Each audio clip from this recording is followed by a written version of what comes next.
Sport Center de volta com o Internacional. 76% de aproveitamento em casa nesta temporada. 12 vitórias, 5 empates e 1 derrota. 80% de aproveitamento nos últimos jogos. Nos últimos 10 jogos foram 7 vitórias, 3 empates e não perdeu nenhuma. E 67% de aproveitamento na Libertadores. 3 vitórias e 3 empates. Agora vem pra cá pra gente mostrar os números de Mano Menezes desde a estreia em 2022.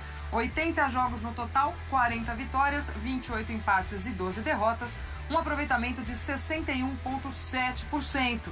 Mano Menezes, que é nosso convidado neste Sport Center, bate um papo ao vivo conosco, está ao lado de Gustavo Berton.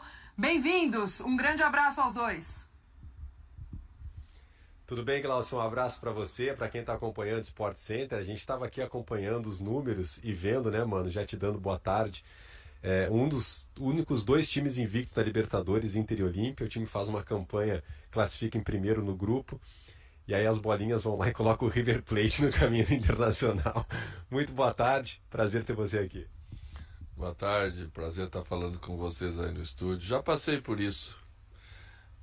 Quando eu estava no Corinthians em 2010, acho, classificamos como a melhor campanha invicta da Libertadores de todos, e na época o primeiro pegava o pior segundo. O pior segundo foi o Flamengo, e o ataque do Flamengo era Adriano Imperador e Wagner Love, só. Então é assim, o futebol é isso, a gente tem que encarar as coisas como elas são, e desde que fomos encaminhados aí com o River Plate como nosso adversário nas oitavas, a gente pensa em fazer o melhor, trabalhar muito duro para superá-los. É assim, eu acredito que da mesma forma como nós estamos pensando que pegamos um grande adversário, eles também estão pensando da mesma forma. Glaucio, o Mano tá ouvindo vocês aí no estúdio e pode conversar com vocês também. Legal, Mano, mais uma vez seja muito bem-vindo aqui ao nosso Sport Center, muito obrigada por nos atender. A gente viu alguns números de um recorte mais atual da temporada do Inter, uma temporada que lá no início houve um pouco de oscilação. O que foi o ajuste que você foi fazendo ao longo desses meses para chegar agora, para ter esse aproveitamento tão bom nesse momento de temporada e estar nessa sequência tão boa? Bom, a gente não iniciou bem a temporada. Eu acho que a nossa preparação não conseguiu ser a preparação mais adequada que a gente precisava, mas a gente tem um grupo de qualidade. O nosso grupo é um grupo de qualidade, mostrou isso na temporada passada no Campeonato Brasileiro. A gente sabia que tão logo retomasse a normalidade, os resultados voltariam a aparecer e o nosso rendimento ia ser diferente do que nós apresentamos aí nas primeiros 2, 3 meses da temporada. E é isso que está acontecendo. A gente não se apoia muito nessa questão da invencibilidade na Libertadores, porque ela também pode ser circunstancial, ela pode ser também baseado na qualidade de um adversário que não foi tão bom, que fez 0 pontos, mas nós temos certeza também que temos os nossos méritos e trabalhamos isso sempre com transparência com nossos jogadores, nosso grupo, para que a gente entenda exatamente o que está acontecendo com a gente a cada recorte, como foi o termo que tu usaste aí, mas sabemos que já estamos num outro momento da temporada. E o que vai vir pela frente será certamente melhor do que deixamos para trás. Professor Mano, Renato aqui. Primeiramente, obrigado por atender a gente. Segundamente, acho que eu nunca falei ao vivo, eu trabalhei uma temporada com o Mano e sou muito grato por tudo que a gente aprendeu ali no dia a dia. Foi meu primeiro ano dentro da parada, então sou muito grato a você, ao Lobinho, a todo mundo, ao Dudu também, que Deus o tenha, também, que era um cara muito legal. Então, agradecer aqui, primeiramente isso, que sou muito grato por que a gente teve ali no dia a dia. Segundo, vamos lá. Éner Valencia, eu acho que essa pergunta toda hora vem. Queria saber primeiro como é que está nos treinamentos, se ele chegou numa situação que vocês já esperavam, o quão longe ele está de estrear. E questão de funcionamento também da equipe com ele. Hoje você tem o Luiz, que é um cara que vem crescendo de rendimento nos últimos jogos. Vejo os dois até com características diferentes, né? O Luiz sustenta um pouco mais de costa, o Enner, apesar de fazer isso, é um cara que ataca melhor espaço. E o Enner jogava no Fenerbahçe com um cara também, com 2 atacantes, né? Jogava com o Batshuayi em vários momentos. Como que você pretende usar o Enner? Se há uma possibilidade de usar 2 atacantes? Pelo que a gente vê no seu modelo, normalmente não é o que está acontecendo. Como você pretende contar com cada um? E é isso. Obrigado. Primeiro, Renato, dizer do prazer de voltar a conversar contigo e dizer que foi realmente um momento legal que passamos juntos no Corinthians, e a gente sempre aprende um com o outro, né? No futebol nós apresentamos uns com os outros, aprendemos uns com os outros. Eu acho isso a coisa mais legal de tudo. Enner Valencia é um jogador bem definido, né? É um atacante, não é exatamente um centroavante que vai jogar de costas ou que vai jogar fazendo pivô. E ele pode jogar nas 4 funções do ataque, como ele mesmo disse quando chegou. A equipe, quando recebe um reforço, o objetivo do treinador, ou o grande objetivo do treinador é fazer a equipe crescer. E para a equipe crescer, você precisa colocar os jogadores juntos, os seus melhores talentos juntos. Senão você ganha elenco, mas não ganha time. E eu penso para ele, e vamos trabalhar bastante para que isso aconteça, utilizá-lo às vezes como um atacante principal, dependendo da circunstância, às vezes com 2 atacantes, com o Luiz Adriano, com o Alemão, juntos. Para isso temos que repensar um pouquinho aquilo que fazemos com a equipe até agora, mas esse é realmente o dilema do treinador e eu espero conseguir fazer isso, né? Ou vamos utilizar atrás desses 2 atacantes 3 meias e um volante, ou vamos utilizar 3 volantes e um meia. Ou seja, ou vamos fazer 3-1-2, ou vamos fazer 1-3-2, para usar 2 atacantes de forma simultânea. Oi, mano, Paulo Calçade, boa tarde. Legal ter você aqui com a gente no Sport Center. Eu queria saber de você, assim, como é que a gente sempre no Brasil usa a exceção como regra, né? Mas a regra está aí presente, que é a dificuldade de trabalhar um time, de criar rendimento com poucas sessões de treinamento, né? O tempo você tem que trabalhar fase ofensiva, defensiva, as transições, as bolas paradas. Só aí, descrevendo, a gente já percebe que não dá para encaixar isso de uma quarta para sexta-feira. Como que é o dia a dia, quer dizer, essa tensão até que aí domina o treinador, né? Porque ele vê que não dá para fazer tudo. Quer dizer, como que é lidar com isso? Você que já está há tanto tempo aí, já está escaldado. Professor, quando eu era mais jovem, ficava muito ansioso, não dormia à noite, porque sabia que não era possível trabalhar tantas coisas ao mesmo tempo, né? Quando a gente vai ficando mais experiente, a gente aprende a aproveitar melhor o tempo, né? Desperdiçar menos com coisas que não são tão importantes e direcionar mais os teus trabalhos para as prioridades da equipe. Quando a equipe vence, quando os momentos são bons, isso passa de forma mais natural. Você não precisa mexer tanto na equipe, você não precisa fazer tantos ajustes.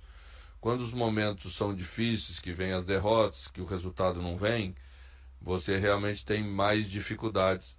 E é possível ver isso no rendimento das equipes, né? Quando você atravessa momentos difíceis, parece que você não acerta um passe de 5 metros, parece que você não tem nenhuma jogada ensaiada, parece que você não tem absolutamente nada. E isso realmente é o reflexo daquele momento. Quando as coisas estão melhores, naturalmente as coisas vão acontecendo de forma mais equilibrada. Mas eu estudei bastante, eu aprendi durante esse percurso que a gente precisa trabalhar sempre as prioridades da equipe. E as prioridades são aquilo que você pretende fazer com pequenos ajustes sempre de jogo para jogo. né? No Brasil nós estamos nos acostumando mais nos últimos anos a mudar mais a equipe, mudar em termos de nome, às vezes até em termos de formação. Eu acho que o mais importante é ter uma ideia do que você quer fazer. Dentro dessa ideia, desse conceito de jogar, é possível mudar sistemas de jogo, né? O sistema é a adaptação baseado, às vezes, no adversário que você vai enfrentar ou nas características melhores daquele jogador que você vai utilizar para aquele jogo, né? Mas a ideia de jogar, o conceito, esse precisa estar bem claro para os jogadores, porque todos vão saber se comportar, independentemente dos momentos melhores ou piores que a gente atravessa. Mano, falando ainda um pouquinho dessa questão de trabalho, eu gostaria de te ouvir sobre a questão do Fernando Diniz na seleção brasileira. Como você imagina que deva ser isso? Levar o Fluminense, levar um clube e também a rotina de seleção. Você que já esteve lá, né, e com uma sobrecarga de trabalho que é o que a gente imagina. Como é que é conduzir tudo isso? O que você pensou quando viu essa alternativa que a CBF teve em levar o Diniz para esse próximo ano e ele levando o clube e seleção? Bom, Glaucio, embora eu tenha já uma caminhada longa e quase não me surpreendo com mais muita coisa, confesso que eles me surpreenderam nessa vez, conseguiram me surpreender. Eu acho isso muito arriscado, eu acho sempre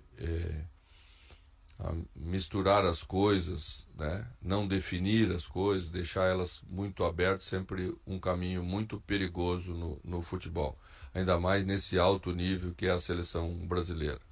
Então não consigo entender muito o que eles estão pensando e como exatamente isso vai funcionar, né? Se a gente der uma olhadinha para trás aí, vai ver que lá no passado a gente até fazia isso, né? O treinador estar no clube e participar das seleções. Eu mesmo, quando fui técnico da seleção brasileira, acabei um pouco com isso, convenci o presidente a acabar um pouco com isso, porque os técnicos da categoria de base pertenciam aos clubes e mostrei como isso era prejudicial para a tomada de decisão, como se misturava um pouco a questão ética, né, de você convocar um jogador do seu time, ou às vezes até deixar de convocar um jogador do seu time, pode criar um problema para o técnico quando ele volta para o clube depois. Então acho bem preocupante esse momento que a gente vive. Eu espero que termine bem, que é o que sempre a gente quer para o futebol brasileiro. Mano, até falando assim de geral de futebol brasileiro, como você tem visto, você que é um cara que já jogou pelo menos mais de uma década já de campeonatos brasileiros, como você tem visto o nível do nosso futebol aqui? Eu pessoalmente tenho achado esse campeonato brasileiro muito forte, talvez do que eu me lembre assim, não tem jogo que você fala, pô, aqui é 3 pontos e acabou, não, é todo jogo muito complicado. E outra coisa, uma outra coisa que tem pegado muito, gramado sintético, gramado natural, como você vê essa discussão? O gramado do Beira-Rio sempre foi muito bom, pelo que eu entendo, todo mundo sempre elogiou muito. Como você vê a questão da evolução do futebol aqui, se realmente você vê um campeonato muito forte, e a questão dos gramados também, se você vê diferença, se não vê, se é legal, se não é, enfim. Bom, eu acho que o Campeonato Brasileiro tem melhorado muito e a chegada de treinadores estrangeiros tem uma parcela boa para que a gente, né, em contato com o mundo de um modo geral, porque você acompanha hoje o futebol mundial no sofá da sua casa, diferentemente do que era alguns anos atrás, mas essa mescla de novos treinadores com ideias novas certamente faz o futebol brasileiro se desenvolver melhor, né? Eu, quando estive na Arábia Saudita, quando todo mundo imagina que você vai encontrar um futebol mais fácil, enfrentei 15 treinadores estrangeiros de vários países dirigindo as equipes locais. E isso faz com que você enfrente escolas diferentes de futebol e que você tem que se preparar melhor para enfrentá-las e vencê-las. Isso vem acontecendo no Brasil agora com a chegada dos treinadores estrangeiros. Acho que essa é uma parte boa disso, e isso vai fazer certamente o futebol brasileiro melhorar. Questão dos gramados sintéticos, e se estabelece uma diferença, né? Porque é lógico que as equipes que possuem gramados sintéticos treinam mais vezes no gramado sintético, e isso deixa elas melhor preparadas para essas situações. E quem não tem vai ter que se adaptar num curto espaço de tempo para o jogo, ou às vezes durante os primeiros minutos do jogo, para depois você poder render melhor. Acho que existe já uma boa qualidade dos gramados sintéticos, é importante ressaltar isso. Houve uma melhora, né? Existe lugares em que você nota uma diferença menor, mas sempre vai existir uma diferença do gramado sintético para o gramado natural. Mano, usando, claro, sempre o Inter como referência, mas você pode expandir isso, pensando 10 anos atrás, 15 anos atrás, como é que você vê a tomada de decisão? O jogador está mais inteligente, o jogador está buscando entender mais daquilo que está acontecendo dentro de campo. Ele percebeu já que ele é parte de um contexto mais amplo, não é só o jogo dele faz parte de um conjunto. Como é que você vê o jogador brasileiro nesse sentido de evolução para um futebol, vamos chamar assim, mais moderno, que se joga no mundo todo, que é de pura inteligência? Se você não pensar, só agir, as coisas vão ficar mais difíceis. Verdade, professor. Eu acho que o futebol vive essa transformação, e o nosso, que demorou um pouco a enxergar isso, passa por esse momento também.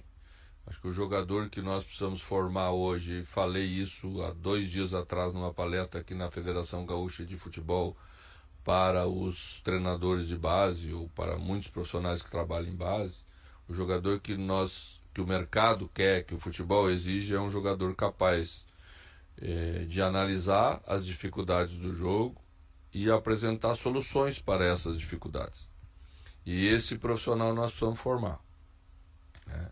Ainda não estamos nesse nível, mas estamos caminhando para isso, porque os espaços diminuíram muito entre as linhas das equipes, e não é mais capaz você pegar uma bola e driblar 2, 3 jogadores e chegar no objetivo que se chegava antes. Hoje o grande drible é o passe, né? O grande drible é o tempo da jogada. O grande drible é o entendimento de como a jogada deve ser construída, né? Ainda vai ser determinante o drible em determinados momentos? Claro, sempre vai ser o diferencial. O jogador que tiver essa capacidade vai poder abrir uma jogada que o passe só, ou a mecânica de jogo, o entrosamento de jogo não é capaz. Mas somente isso já não resolve mais. E a gente precisa caminhar nessa direção, continuar caminhando nessa direção. Mas não tem jeito. É um caminho sem volta, né? Os espaços não vão aumentar mais, o condicionamento dos jogadores mesmo diminui esse espaço cada vez mais. Antes se corria 4 km, antes se corria 6 km, hoje os jogadores correm 12 a cada jogo. Então, certamente, nós temos que encontrar outras soluções para entregar um jogo mais elaborado, para entregar um jogo mais inteligente. E o jogador que vai ser o jogador vencedor nesse momento vai ter que ter essas características. E eu acho que a gente caminha para isso. Mano, eu queria voltar nesse confronto contra o River pela Libertadores. E eu até conversei com alguns torcedores do Internacional que gostaram, viu? Há uma mística histórica da torcida do Inter. Quando o Inter enfrenta um gigante, o Inter acaba esticando mais a corda e acaba passando por esse adversário. É uma mística história do torcedor, um folclore do torcedor. Mas a pergunta que eu quero te fazer é, esse River que vai encontrar o Inter, é o Inter talvez na sua melhor versão? Muito falou do desempenho, né? Você falou que o Inter não iniciou bem a temporada e que o desempenho ele apareceu principalmente no último jogo da Libertadores da América, até com o resultado. É o Inter na sua melhor versão? E se essas duas coisas não caminharem juntas, desempenho e resultado, não passa do River? Ou você entende que isso é fundamental para passar do River Plate? O torcedor do Internacional ele tem um pouco de complexo contra equipes menos assim, de destaque, né? A tradição dos clubes ela influencia muito nessa análise que se faz, né? Então se colocou muito aí que o Inter tem perdido nos últimos anos para adversários menores e não para adversários maiores. Então o torcedor, quando enxerga o River, ele sabe que isso né, não vai acontecer por talvez algum desleixo ou por algum afrouxamento em relação à preparação do jogo em si. Mas grandes adversários também são difíceis de ser batidos, porque tem esse histórico de conquistas também importantes. Mas eu acho que o jogo grande ele te deixa sempre muito melhor preparado para isso, tá? Nós temos 30 dias mais ou menos para enfrentar o River no primeiro jogo. Acho que temos que aproveitar bem esse período, aproveitar esse momento de retomada para continuar crescendo, para continuar se fortalecendo com resultados e rendimento. Acho que as duas coisas caminham juntos. A gente sempre cria um pouco de teoria, né? Não, mas você tem que ter resultado, não pode ter rendimento. Às vezes tem rendimento, não tem resultado. Não. Eu acho que a gente só não consegue as duas coisas juntos porque às vezes a equipe não está preparada para isso, tá? Mas sempre a possibilidade maior de você fazer resultado é ter um rendimento bom. E eu acredito nisso e sempre defendo isso com os jogadores. E é esse o caminho que a gente vai percorrer nesses 30 dias para estar preparado para passar pelo River. Professor, a gente separei aqui alguns lances para a gente até falar um pouco dessa parte tática e até dessa mudança, acho que anímica um pouco desse Inter, que foi o jogo contra o Medellín. Acho que é um jogo que chamou muito atenção a questão, principalmente no primeiro tempo, né? Vocês falavam de desempenho, de resultado, eu acho que talvez tenha sido um dos pontos altos do Inter nesta temporada, se não o maior. Separei duas situações específicas, se o senhor quiser ir entrando também, tocar um pouco a bola junto comigo e falando dessas questões, a gente vai falando aqui. Primeira questão, que acho que chamou muito atenção no jogo, é que foi uma dinâmica ofensiva principalmente. Primeiro aqui uma coisa que tem me chamado muito a atenção, a capacidade, a gente até falou na pergunta do Valência, a capacidade do Luiz Adriano de sustentar essa bola de costas, e eu acho que ele tem sido muito trabalhado assim nesse sentido para a equipe. Aqui ele vai no duelo mesmo segurar e a bola fica com o Inter. E a gente vai ver um posicionamento de organização ofensiva que, obviamente, a gente tenta assistir o máximo dos jogos, mas me chamou a atenção alguns posicionamentos aqui bem interessantes. E aqui a gente vai ver bem claramente a questão do Inter. O René um pouco mais fechado por dentro, sendo esse cara que joga por trás e faz a bola e sai na distribuição. O Wanderson aqui na amplitude do lado esquerdo e do outro lado o Bustos, que aí eu vejo também como um lateral mais agressivo, de mais corredor mesmo. E muitos jogadores por dentro, né? Eu gostei muito do jogo, principalmente do Johnny e do Rômulo, eles foram muito combativos, a gente vai falar um pouco disso. O Maurício, que como a gente tem sempre pontuado, é um meia que joga pelo lado, então ele tem essa liberdade de flutuar, de buscar esse jogo por dentro, junto com o Alan Patrick. Então aqui a gente vê o Luiz Adriano mais na profundidade, aqui é muito a dele mesmo. Então uma organização ofensiva que nesse jogo me chamou a atenção, a distribuição dos atletas e o entendimento deles, e essa construção foi acontecendo. Como o time consegue em poucos toques, isso me chamou minha atenção também. Foi um time que ele foi ofensivo e foi vertical ao mesmo tempo, não foi um time que ficou tocando muito a bola, segurando muito. Aqui a gente falou do Wanderson bem espetado, e aí ele tem esse movimento final de vir por dentro, e olha como o time vai trocando de lado a bola e chega numa finalização muito importante. Essa organização aqui é algo que você vai repetir durante a temporada. O que você achou dessa dinâmica, desse funcionamento em fase ofensiva do Inter? Olha, Renato, a gente chegou nessa estrutura de time já no ano passado, com jogadores um pouco diferentes, mas já chegamos com essa estrutura no ano passado. Eu utilizo realmente o René como um lateral mais interno, mais construtor e até e até para dar uma sustentação defensiva para a equipe, porque à frente dele a gente usa um extremo, que é o extremo mais ofensivo que a gente tem. Seja Wanderson ou seja Pedro Henrique, que foram os 2 jogadores que mais vezes estiveram aí, são os jogadores da nossa jogada mais aguda e dão amplitude pelo lado esquerdo. Quem dá amplitude pelo lado direito é o Bustos, que é um lateral.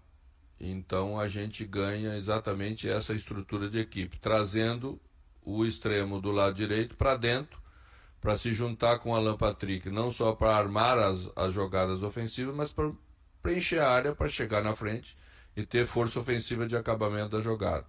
Ano passado a gente fazia, no início, com um volante mais de pena, como um segundo volante pela esquerda, o que dava para a equipe também uma força ofensiva e transição de jogada rápidas. Esse ano a gente perdeu um pouco de marcação, entendeu que deveria colocar um pouquinho mais de estruturação defensiva e achamos Rômulo aí no meio do caminho, né, na caminhada, e ele deu isso para a equipe o que o Gabriel dava no ano passado. E essas funções são importantíssimas para a equipe, para dar o equilíbrio, para dar sustentação e para dar confiança para a equipe poder atacar com tranquilidade. E realmente é isso que a gente fez nesse jogo, com o retorno do Maurício, que estava ausente bastante tempo. Em alguns jogos utilizamos Pedro Henrique e Wanderson juntos. Isso dá força pelos lados, mas dá um distanciamento maior da equipe no campo. E às vezes ela sofre por esse distanciamento. Maurício dá uma aproximação maior. Ele, por ser canhoto, naturalmente já vem para dentro, se junta com o Alan Patrick, se junta com os 2 volantes, e a equipe tem essa organização de jogadas de forma bem natural. Luiz Adriano sempre foi um jogador com essa característica, eu já havia trabalhado com ele no Palmeiras. Teve um pouco de dificuldade quando chegou por vir de um futebol um pouquinho mais abaixo em termos de preparação, trabalho, ritmo, mas a gente tinha muita confiança que ele ia retomar, ele trabalha muito e merece toda a nossa confiança. Então é isso que a gente fez para esse jogo e já fizemos isso bastante vezes no ano passado, a equipe também se ouve muito bem. A gente vai até agora para um segundo lance, que é um dos gols do Inter no jogo. E aqui, mais do que um bom contra-ataque que o Inter conseguiu recuperar a bola rápido, aí vai ser até essa minha pergunta no final, mano, é a questão da agressividade. E era uma coisa que eu pontuava no Inter nessa oscilação na temporada. Às vezes marcando um pouco longe, às vezes um pouco passivo, encurtando um pouco. E esse gol mostra exatamente um comportamento muito forte. Olha como aqui já gruda o Johnny, já pressiona muito forte. O time está encaixado, é um bloco, como a gente vê, mais médio, né? Não é necessariamente lá em cima, mas ó, como o time tenta encurtar o campo. E sempre muita pressão na bola. Uma jogada que o Medellín tá com a bola, no caso é o 3º gol, ele vai circular. A partir do momento que a bola entra, já tem muita pressão, muita intensidade. Ó, como carrega, direcionou para o lado, já tem uma recuperação. E aqui isso me chamou muita atenção. A reação pós-perda da equipe. Ó, como os jogadores estão mais perto da jogada, estão organizados, mas ó como a pressão é forte, como o Inter consegue recuperar a bola. E o gol, por mais que a gente fale de um contra-ataque bonito, ele é fruto dessa intensidade, dessa agressividade. Aí sim, a bola na transição muito forte, aí o Luiz faz bem a leitura, ataca bem o espaço. Então, mano, a minha pergunta é muito em cima disso. Vocês tiveram algumas mudanças no departamento de futebol, principalmente nessa parte física. Você já consegue ver um reflexo de um time mais agressivo? Era um diagnóstico de vocês também ser um pouco mais intenso, marcar mais forte, como a gente fala, encurtar mais a marcação? Certamente. Nosso time estava encontrando dificuldades para fazer isso. Aí também passou um pouco por essa opção de ter 2 volantes um pouco mais fortes nessa retomada, como característica de pressão sobre a bola, que são Rômulo e Johnny. E em outras ocasiões conseguimos fazer durante 45 minutos, mas não conseguimos fazer mais, porque a equipe não tinha essa condição para fazer.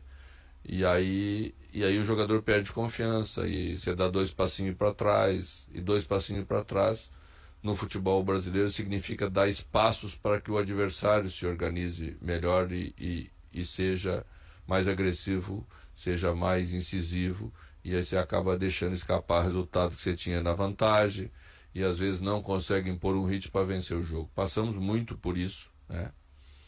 E certamente hoje nós já somos uma equipe melhor distribuída em todos os sentidos, mas acima de tudo uma equipe melhor preparada para fazer esses fundamentos do jogo, que hoje são fundamentais, né?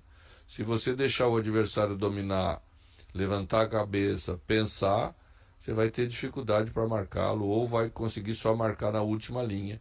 E como todo mundo tem muita qualidade, todo mundo se prepara bem, hoje todo mundo constrói melhor do que construía antes, porque as equipes são mais bem estruturadas, mais bem trabalhadas para isso, você não consegue fazer aquilo que é o seu objetivo maior no jogo. Certamente a nossa equipe passa por uma condição muito melhor em todos os sentidos, e isso faz com que ela comece a ganhar confiança para fazer mais vezes, né? E a confiança dá aos jogadores aquilo que a equipe precisa e que eles precisam individualmente para desempenhar bem. Mano, a gente no futebol sempre reclama dos problemas e esquece das coisas boas, né? Porque as coisas é assim na vida, né? O que é bom passa, o foco está sempre no errado. A pandemia, uma tragédia, trouxe uma mudança que eu vejo que ela é radical, que são as 5 alterações. E elas já estão incorporadas na vida da gente, a gente não, nem presta mais atenção nisso. Mas administrar 5 é uma arte.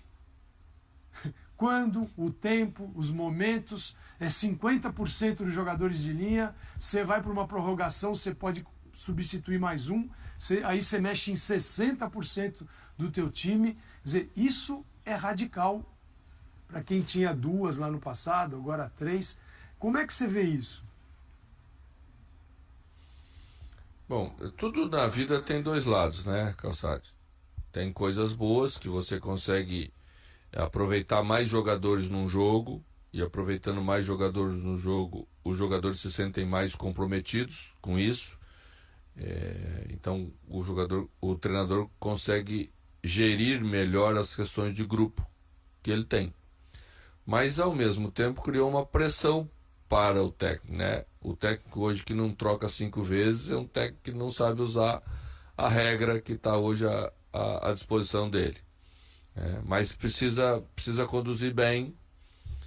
Você ter 3 paradas só durante os 90 minutos para fazer isso, né? Tirando o intervalo. Então você tem que saber conduzir bem essas questões para tirar proveito da regra e poder dar, às vezes, muitas vezes, um condicionamento melhor para a equipe já no momento que ela começa a ter desgaste. Consequentemente, né, os jogos ficaram mais fortes na intensidade, porque você pode mudar mais, então você pode trabalhar mais intenso mesmo, né, e essas são as alterações que você tem que entender bem para poder fazer a equipe tirar vantagem disso. Mano, há cerca de 2 meses atrás, ou não sei, né, até mais recente também, houve contato do Corinthians para você ir para lá? Eu não gosto de falar muito sobre isso. Tem treinadores que gostam de divulgar que receberam convites. Eu acho que essas são questões muito, muito particulares, de momento. Eu respeito sempre muito os outros profissionais que estão no cargo. Então, eu sempre disse para todo mundo com palavras exatamente bem objetivas que eu não estava no mercado, eu estava trabalhando. Eu defendo essa possibilidade da continuidade do trabalho, eu acho que ela é importante, e sempre que eu puder dar a minha contribuição para que as coisas continuem assim, eu vou dar, como dessa vez deixei bem claro para todo mundo. Berton, sua última aí para a gente arrematar esse papo. Vamos então de uma pergunta mais factual, mais quente. Ener Valencia já está no BID, você já conversou com ele, e como é que ele está fisicamente? É possível ele fazer a estreia? Que é possível, eu quero saber se ele vai fazer a estreia dele no Maracanã. Eu já tive uma conversa com ele na retomada, na terça-feira. Eu sempre gosto de fazer isso, porque são decisões importantes. O atleta tem que se sentir bem, né? Quando se cria uma expectativa como que se criou sobre ele, e o torcedor fica quase em êxtase, né? você tem que tomar cuidado para que isso seja uma coisa positiva nos primeiros momentos. Porque a velocidade do futebol para lá e para cá ela é quase na mesma proporção. Então ele se sente bem, eu vou, provavelmente, se as coisas terminarem nos 2 últimos dias de treinamento da forma como estão, vou relacioná-lo para o jogo do Rio de Janeiro. Só não sei ainda se vamos iniciar ou se vamos colocar ele durante o jogo. É bem provável que vá colocar durante o jogo. Vai depender um pouco da condição de Luiz Adriano, que ficou agora 2 dias sem treinar por uma forte gripe, teve febril. Amanhã já retoma conosco, então vamos avaliar isso de forma coletiva para tomar a melhor decisão para a equipe. Boa informação. Possivelmente a Ener Valencia então possa estrear no Internacional contra a equipe do Fluminense no Maracanã. O Mano já não vai ter o Alan Patrick, né? O grande desafio dele também foi armar esse time sem o seu camisa 10, mas ele tem esse acréscimo do Ener Valencia, como o Mano falou, ele já está apto e provavelmente deve estrear então contra a equipe do Fluminense no estádio do Maracanã, Glaucia. Boa, Mano, Berton, obrigado e boa Mano, tarde. mais uma vez, obrigada. Um grande abraço a vocês também. Foi um prazer Valeu. recebê-los aqui no Sport Center, mano. Prazer foi todo meu. Um abraço para vocês também. Valeu. Beijão, Berton. Obrigada mais uma vez. Trazendo aí o bom bate-papo com o Mano Menezes pra gente, falando bastante coisa de internacional aqui no nosso Sport O lado Center. do Inter tá tranquilo, viu? Hã? River Plate, tem Flamengo, tem Atlético, o tem Fluminense. caminho ali não tá do fácil, Inter, não. tranquilão. Mas como trouxe o Berton, a Mano, turma tá gosta tranquilo, né? disso, né? Tranquilão. Vai estressar, não dá, né? Ó, pausa rápida aqui no nosso Sport Center e a gente já volta com mais.